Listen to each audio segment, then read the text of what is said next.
ඊළඟට ගරු ගජේන්ද්‍ර කුමාර් පොන්නම්බල මැතිතුමා ඔබතුමාට මිනිත්තු 8ක් කාලයක් තියෙනවා. මිනිත්තු 8ක්. මිනිත්තු 8ක් තියෙනවා. Honorable Presiding Member, I thank you for allocating some time to speak under today's agenda, particularly in this debate that the Honorable Minister for Justice has called for. In general, I would like to say that we are in agreement with regards to the direction in which these amendments have been suggested. I don't think there is an issue regarding that, but I wish to make certain general points, Honorable Presiding Member, since the Honorable Minister is present. Firstly, with regards to the way in which these amendments are being brought, these are being brought in a piecemeal way, if I may say so, Honorable Minister. We know, for example, there is an amendment that is being suggested for the Code of Criminal Procedure. We also know that there have been further amendments tabled for the Code of Criminal Procedure. In fact, these amendments a few days ago caused a lot of confusion because people who are interested and who look at these amendments quite carefully were thoroughly confused. In fact, the opposition also was confused. The Honorable Kiriel is aware. We had to scuttle through various legal procedures to find out which amendments were being brought when. And that sort of confusion is genuinely not good. It must be avoided because we all know there is no judicial review in this country and we are only given a slight window of 1 week during which we have to challenge whatever laws that are being brought. And if we miss that 1 week, then everything is doomed.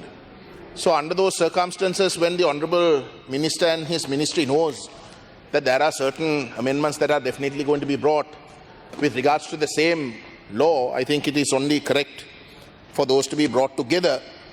This also, these piecemeal sort of amendments also runs the danger where connected laws can be missed out, not only within the Code of Criminal Procedure, for example, but also related laws also can be missed out. And certainly people who are interested in contesting, if in case these laws ought to be contested with regards to its legalities, then we too run the risk of missing very, very important points. So I think I want to make that as an initial point. The second matter that I wish to raise is with regards to the amendment to the Penal Code on the death penalty. I think the direction in which that amendment is suggested is welcome.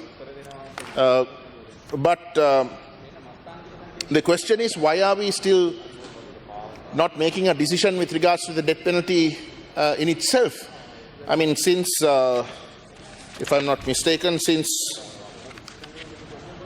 1976, there has been a moratorium on the implementation of the death penalty. So if we have a moratorium since then, I think it must be a settled matter that we should do away with it and not keep it in our books and leave room like the way during the Yahapalana, the previous government, for a president to suddenly decide that he's going to implement it and then not implement it and cause utter confusion.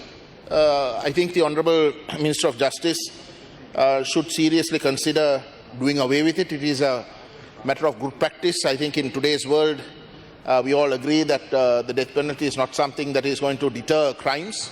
There is no scientific basis for it. And certainly in Sri Lanka, there is no scientific basis whatsoever to suggest that the death penalty is a deterrence. And on that basis, I think those amendments must be seriously considered. The reality, though, Honorable Presiding Member, is that the fundamental question that concerns the Sri Lanka's judicial system is a question of impunity. If you have a justice system, the whole point of that justice system is to create conditions of justice. not to allow impunity. But the tragedy, and I'm not blaming just this government, I'm blaming all governments, even the previous one. Impunity is at its height. And when you have a scenario where impunity is so high and so rampant and almost encouraged, certainly, then all of these amendments become meaningless and just mere window dressing exercises. A good example, I raised a 27-2 statement with regards to an incident that took place in the Anuradhapura prisons. The Honourable Minister responded immediately, which I'm grateful to him for doing. He, out of the 3 proposed actions, mentioned the police will conduct an investigation, the CID. To date, the CID has not recorded statements. To date, the CID has not gone and recorded statements.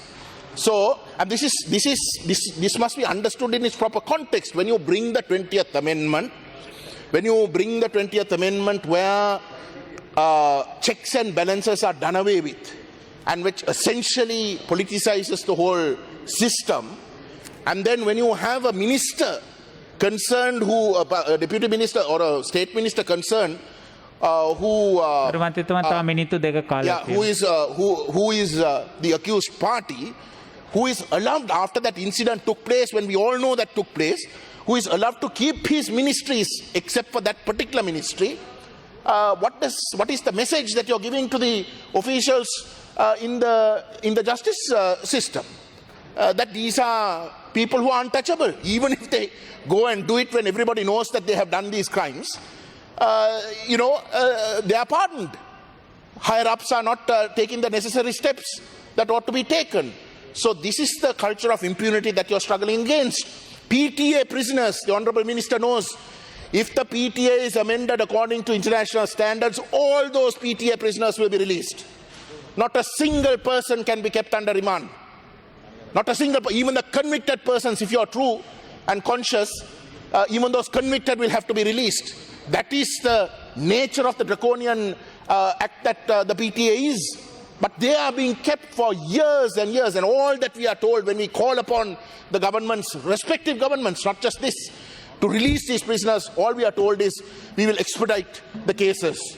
We will make sure that the cases that go to trial quicker and verdicts are given or whatever. It never happened, it will never happen. That is the impunity. People who you don't have evidence against are kept under remand, but people who you have evidence against,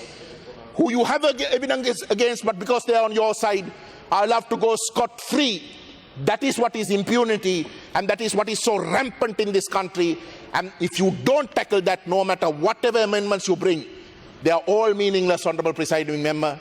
They become irrelevant to society, and society will take its own course, and that is the danger to which this country is edging day by day. I thank you.